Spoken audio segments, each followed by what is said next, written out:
Ce qu'un Algérien doit faire pour avoir un titre de séjour pour la première fois. Voici ce que tout Algérien résidant sur le territoire métropolitain doit faire pour obtenir le titre de séjour pour la toute première fois. Nous vous en disons davantage dans les lignes qui suivent. Ça se passe juste ici. Si vous êtes Algérien et que vous souhaitez séjourner en France plus de 3 mois, vous devez demander un titre de séjour. Cela vaut pour les personnes majeures ainsi que celles qui ont plus de 16 ans désireuses de travailler. En fonction de votre situation, vous pouvez donc obtenir votre carte de séjour. La demande d'obtention d'un certificat de résidence s'effectue auprès de la préfecture de votre région. Vous devez constituer un dossier complet avec l'ensemble des pièces justificatives demandées. Une fois ce dernier déposé à votre préfecture et s'il est complet, vous recevez un récépissé en attendant la réponse.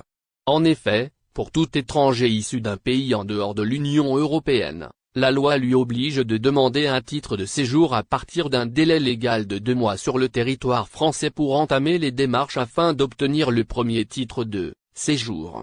On vous explique les étapes à suivre pour acquérir ce fameux document dans la seconde partie de cet article.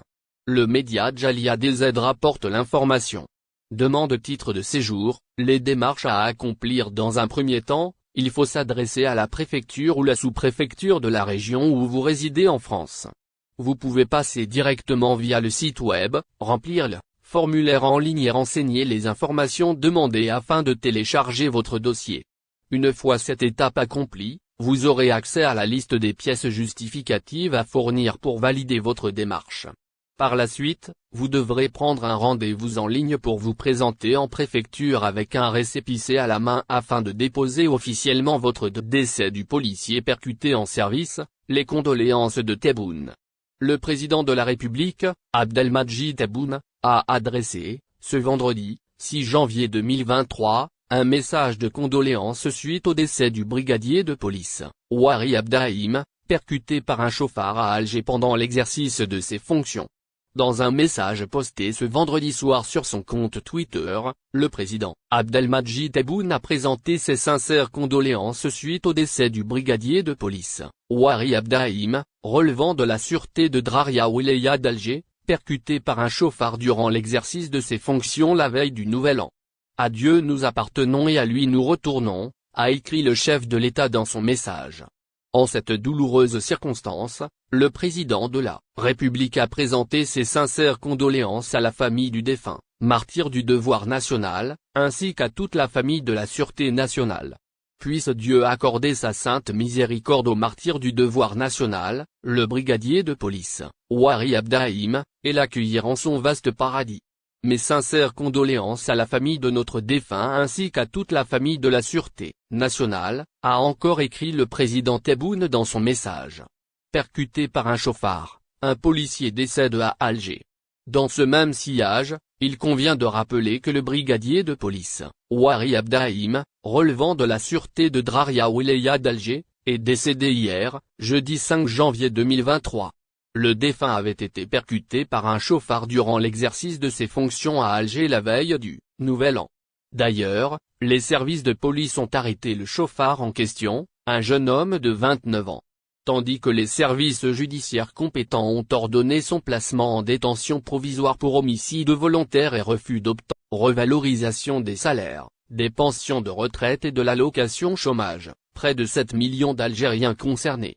Près de 7 millions d'Algériens profiteront des augmentations qui vont intervenir, à partir de ce mois, en application d'une décision du président de la République, qualifiée d'historique par le ministre du Travail, de l'Emploi et de la Sécurité sociale.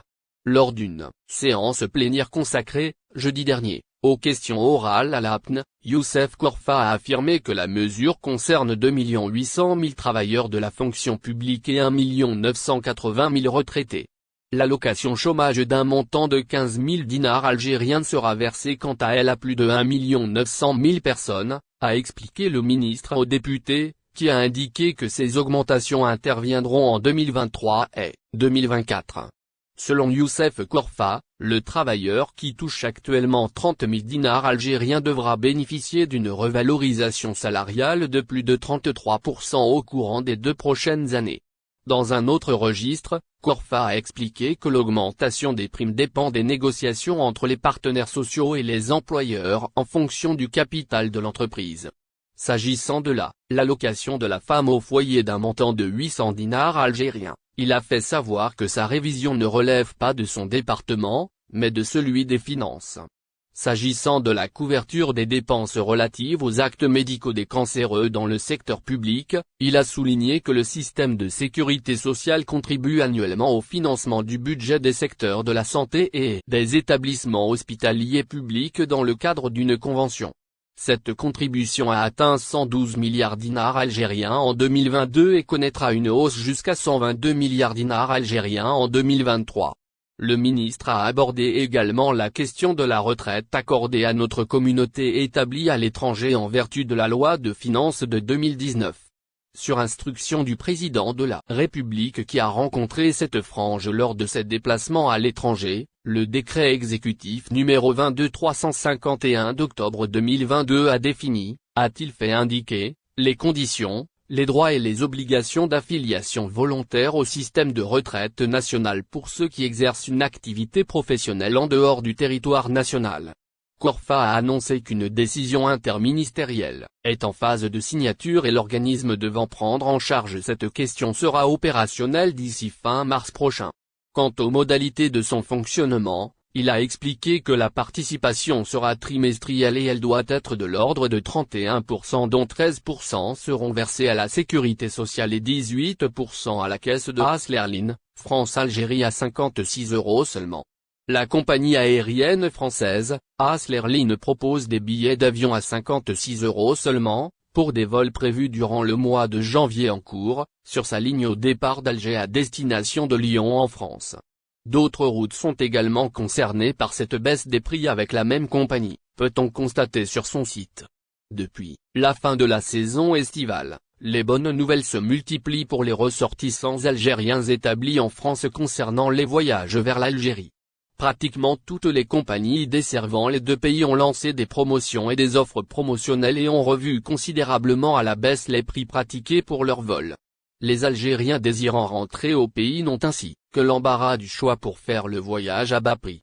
Cette semaine, c'est la compagnie française, Aslerline. N'oubliez pas abonnez-vous à notre chaîne Olive News et activez les notifications pour recevoir nos publications en temps réel.